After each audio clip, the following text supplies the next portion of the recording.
میں ایک عام طالب علم ہوں قانون کا، میرا چیلنج ہے کہ قادیانی اور مرزائی جس فرقے کا نام ہے، انہیں آئین پاکستان اور قانون پاکستان کی روح سے کسی طور پر نہ اندر اپنی تبلیغ کی اجازت ہے بکنے بکواسات کی، نہ باہر اجازت ہے۔ ہم نے کئی مرتبہ کہا یہ اپنی پروڈکٹ اپنی لے آئیں، اسے بیچنے کی بھی ان کو اجازت ہے، اسے استعمال کرنے کی بھی ان کو اجازت ہے، لیکن ہم اپنی نبی علیہ السلام کا لایا ہوا دین اور شریعت تو انہیں کھلواڑ کے لیے نہیں نہ دے سکتے۔ کیا ہندو اس بات کی اجازت دیں گے، عیسائی اس بات کی اجازت دیں گے کہ وہ ان کی کتاب انجیل کو تروڑ مروڑ کر بیان بھی کریں اور خود کو اصل عیسائی بھی کہیں؟ آپ ان کی کتابیں اٹھا لیں، وہ کہتے ہیں ہم اصل مسلمان ہیں۔ جو ہمارے مرزے کی نبوت کو نہیں مانتا وہ سب کے سب استغفر اللہ علیہ باللہ، وہ کہتے ہیں یہ سارے کے سارے کوٹھے کی پیداوار ہے، یہ ناجائز لوگ ہیں، یہ آپ کو اور مجھے حلالی بھی نہیں مانتے۔ آپ کو تسلیم ہے یہ بات؟ یہ بڑے بڑے جج مچ یہ تسلیم کریں گے اس بات کو؟ وہ کہتے ہیں اصل مسلمان ہم تو انہیں نقل ماننے کے لیے بھی تیار نہیں ہیں، ہم انہیں ڈمی ماننے، وہ تو ہیں ہی الگ کوئی مخلوق۔ تو بھئی آپ کے قوانین اس وقت، آپ کے حقوق اس وقت ثابت ہو جائیں گے جب آپ اپنی پروڈکٹ لے گے، پھر آپ اپنے بڑے بڑے مندر عبادت خانے بنا لو، اس میں جو مرضی کرو، لیکن آئین اور قانون، ادارے اپنی آنکھیں اور کان کھولیں،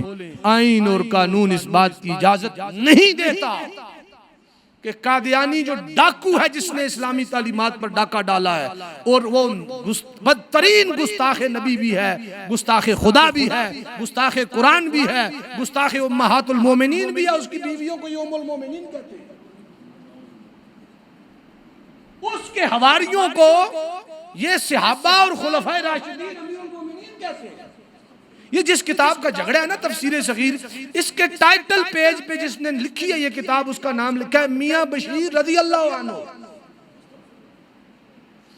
یار میں نے کئی دفعہ پہلے بھی کہا ہے، ہم اپنی جانیں دے کے اس ملک کو ہمارے بزرگوں نے بنایا اور جانیں دے کے بچانے کا حوصلہ رکھتے اور عزم رکھتے ہیں۔ اس پاکستان پہ ہماری لاکھ کروڑ جانیں قربان، لیکن ختم نبوت پہ ہم لاکھ کروڑ ملکوں کو قربان کر سکتے ہیں۔ ملک عزیز ہے، ختم نبوت پہ کمپرومائز کا سمجھوتا کر کے نہیں۔ یہ بات اداروں کو سمجھنی چاہیے۔ خوشی اس بات کی ہے، چلیں ایک چھوٹی سی امید کی ایک ہوا کا جھونکا کہ ممبران پارلیمنٹ کے ساتھ علماء نے رابطہ کیا، ان سے نشستیں کی، اللہ انہیں خوش رکھے کہ انہیں کچھ نہ کچھ بات سمجھ آ گئی۔ اس میں دو چار لوگوں نے آپ کے سامنے، سردار احمد رضا صاحب نے، علی محمد خان نے، اور اس نے وہ عبد القادر پٹیل نے اور عباسی نے، ان لوگوں کو اللہ پاک جزائے خیر دے، انہوں نے اسمبلی کے فلور پر اس مسئلے کو ایسے ہی بیان کیا جیسے آئین اور قانون کی روح ہے۔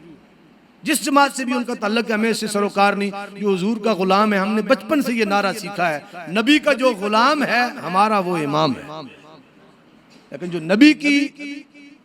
شان ختم نبوت ہو یا آپ کی کوئی بھی صفت اور آپ کی شان ہو، اس پہ ہاتھ ڈالے گا، اسے کنڈ کرے گا، وہ باپ بھی ہے تو کچھ نہیں لگتا ہمارا۔ یہ واضح سا فیصلہ ہے۔ لہذا جن لوگوں نے، الحمدللہ پارلیمنٹ کی کمیٹی میں بھی یہ بات چل رہی ہے، لیکن اصل سمجھنے کی بات، جن کے ہاتھ میں اختیار ہے اور اقتدار کا ڈنڈا ہے، وہ ڈنڈا نظر آتا ہے، پیچھے ڈنڈا پکڑنے والا عموماً نظر نہیں آتا، عام طور پہ پتہ ہوتا ہے لیکن نہ اس کا کوئی نام لیتا ہے۔ ڈرتے ہیں لوگ، میرے سمیت شریف لوگ ہیں، ڈرتے ہیں، نہ ان کا کوئی نام لیتا ہے اور نہ وہ کسی کو نظر آتے۔ جن کے ہاتھ میں اختیار کا ڈنڈا ہے وہ چاہیں تو ظلم کو امن قرار دیں اور امن کو ظلم قرار دیں، وہ چاہیں تو اخوت کو، رواداری کو دہشت گردی قرار دیں اور چاہیں تو دہشت گردی کو پاکستان کی خدمت قرار دیں۔ ان کے پاس اتنا اختیار ہے تو وہ ان ججوں کو بھی کنٹرول کرے، واضح بات ہے۔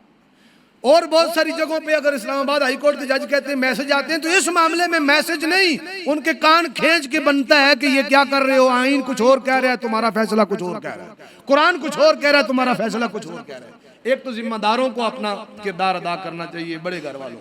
دوسرا ججز نے بھی آخر مرنا ہے، قبر میں جانا ہے، انہیں بھی اپنی قبر آخرت کی فکر کرتے ہوئے اگر بہت شوق ہے اور یہ قانون کے اتنے ایکسپرٹ ہیں تو امریکہ اسرائیل میں جا کے جج لگ جائیں۔ اس ملک میں تو عدالتیں بھی اس قرآن و سنت کے مطابق ہوں گی، ججز بھی قرآن و سنت کے مطابق فیصلہ کریں گے۔ یہ بات میں اور آپ نے نہیں، کسی جماعت نے نہیں، آبجیکٹو ریزولوشن نے 1948 میں قرارداد مقاصد نے طے کر دیا تھا اس ملک کا مزاج اسلامی ہوگا، اس ملک کا قانون اسلامی ہوگا، اس ملک کا جو ماحول ہے وہ اسلامی ہوگا، اس کا آئین اسلامی ہوگا، یہاں کوئی چیز قرآن و سنت سے متصادم نہیں ہوگی۔ پاکستان بنانے والوں نے 1948 میں جو پہلا ڈاکومنٹ بنا آپ کے کانسٹیٹیوشن کے حوالے سے گائیڈنس کا، وہ قرارداد مقاصد ہے، اس کو پڑھ لیجئے۔ وہاں ساورنٹی اور اقتدار اعلیٰ